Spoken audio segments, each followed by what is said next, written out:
Hello guys. So I've been getting a lot of questions about the Sony 100mm STF lens because of the special filter that it has. And I wanted to just show you guys how it looks and how it compares to something like the Sigma 105mm 1.4, which is kind of like more brute force bokeh blurring versus the filter look of the STF. I'm also bringing in the Canon 200mm 2.8 with an MC11 adapter just to give you different ideas of how the perspective changes and how the background blur looks between the three lenses. So you're going to be able to download all the files are going to be on the description, so you can take a look at them. And then of course, please don't post them anywhere, don't edit them, don't do anything with them. These are my files, so just for your personal use, so you can evaluate the lenses on your own. But in any case, here we go. We first start with the STF. I'm getting a closer look here because that's normally when you get more of the look, because this lens is a bit slow. It doesn't have a lot of blurring in the background, so you have to get closer to create more blur and separation from the subject, and it gives you this very smooth, unique look, which now you can get with the new Canon 85 1.2 SD, which you'll be seeing on my next video. But anyways, this is how the STF looks. We're gonna switch to the Canon 200.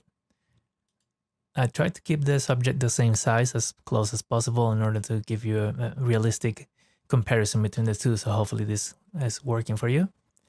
So as you can see here, the Canon is a more normal background with bokeh balls and some harshness here on the branches and whatnot. So we go back to the STF and back to the Canon. So the Canon also has more compression. You can see how everything looks closer to her. Okay, and now we're gonna compare the STF to the Sigma 105. And of course the 105 is a 1.4 lens. The STF is a 2.8, but it's a bit different because of the filter and all that. I don't think it really creates a blur of a 2.8. It's more closer to a 5.6 probably or so. But anyways, you can see the difference between this and this. Now, which one you prefer, please leave that in the comments, because I'm very interested in see if people prefer the smoothness of this versus the totally blurred out background of the 1.4. To me, personally, I think it's a matter of what is in the background. Do I want to show more of the background while still giving a nice blur to it, or softening look to it, versus just destroying the background like the 105 will do. So I don't think it's one or the other. It's more like a different tools for different looks, but they are expensive lenses and not everyone is going to be buying multiples of them. So there you go. You get to see them here in action. And just for your information, this is how the 200 compares to the Sigma. So the Sigma, of course, creates a blur and pop of the subject that is very strong and is the strongest that I've seen of any lens so far, and that is compared to the 135 GM, the 135 Sigma, all the 85s for Sony. So yeah, that's why I kept the 105mm and sold the others, because it just blew me away. So as I said, you can download this and test it on your own. Oh, this is 2.8. This is a new aperture. Please ignore the errors. Okay, let's go to another example. Now this one is a lot harder for the STF because this is a full body shot, and these are all like obviously non-edited, flat lighting. This is just for the test side. This is not how I will edit the photo.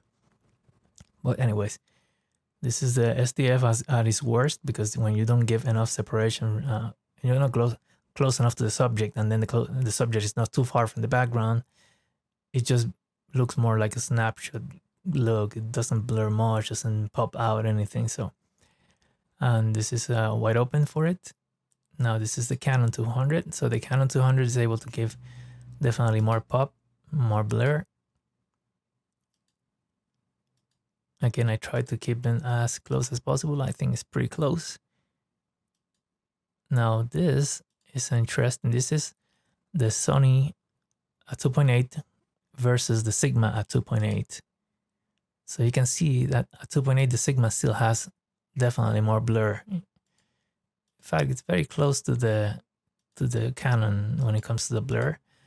So that's what I say, that even though it's a 2.8 and 5.6 in terms of light, these stops, in terms of blur, seems to behave more in between probably an f4 or something along those lines. I should have tested that and see, but it's hard to compare. But as you can see, it definitely doesn't give the blur of a 2.8 either. And I think this is pretty clear evidence here. And of course, if I go to the 1.4 on the Sigma, it just, boom, it's out of there. It totally blurs the background and the subject pops. So I don't think this is the best use for the for the Sony 100mm STF. I think getting closer like we did earlier, or if the background is very far and you want to show more of the background instead of just blur it out, it's definitely a good lens for that. Also for Christmas lights and things like that, it creates a very different effect than the bokeh balls that you'll see on regular lenses. So definitely has its uses, and also for flowers, and it gets closer because it has a sort of a macro mode. So it is a good lens. It's not a lens that I will use a lot because I prefer this when I'm working outdoors, being able to pop subjects out. But it's a lens that is worth having on your tools. Now the next, again, you will be able to download this. The next images are not exact versions of each other, like the poses are changed. So please keep that in mind when you're evaluating them. But this is just to see how different crazy backgrounds look. So this is with the Sigma, and this will be with the Sony. So it's a completely different look, you can see. And just in case you probably can't tell, but these are like Christmas decorations in the background, like for gift wrapping. So the Sony just makes balls out of everything that is like highlights. And this one just kind of like this is Gaussian blur kind of look to it. Now, which one do you prefer? The Gaussian blur STF look, or the more normal bokeh of the Sigma? That's what I'm interested to see in the comments. Another example here is a more normal shot. This is with the Sigma, just blurs the background a little bit, and this is with the Sony. So the Sony tends to show a lot of the background. It's not really a good test for this lens. It's not the best setup for it. And these are all edits, so my style has changed, and I think I'm doing a better job these days, but you know, it's not so bad, the edits. So I wanted to compare, so here you go. And the model is Bella Morgan. You'll see the link on the description as well. And keep an eye for my Canon R5 versus Sony a7R4 video coming next after this one, which is featuring Bella in all the shots, as well as a Spider Girl photo shoot that I did with her, which also will be another video. A bit of a color cast here that I didn't do correctly. And last example, we have this one here. And this is an interesting one. This is very tiny LED lights in the background. And this is how it looks with the STF. So it's a completely different look, what it does with those tiny LED lights. Now I prefer the shot, but you know, the pose and it's all very different. So it's very hard to compare them without keeping an eye on the actual subject and the posing and even the color, the skin color. And this one is not very well done. Like I said, it's an old edit, so my apologies for that.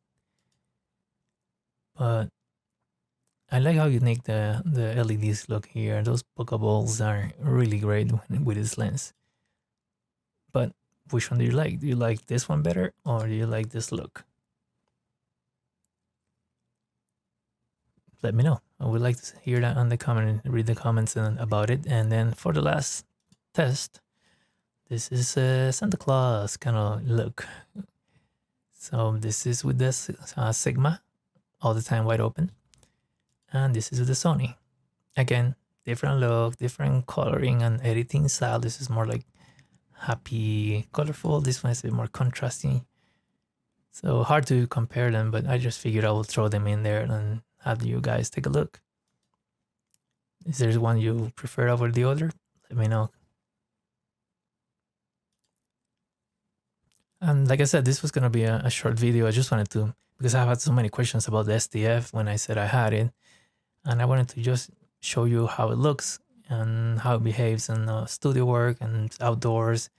And just to show you why I think it's a better lens for close-ups or half body shots maybe, or backgrounds that are far away, or if you want to show the background more but still get a nice blur, that's the lens for you. The Gaussian blur is beautiful, but if you want to create a lot of blur, a lot of subject pop, then it's going to be harder with that lens because of the speed of the lens is not very fast. And as you saw, even though it's an f2.8, the amount of blur that you're getting is not really what an f2.8 would normally give you.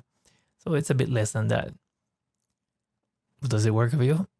Does it not? Let me know. I'm interested because STF is kind of a niche lens.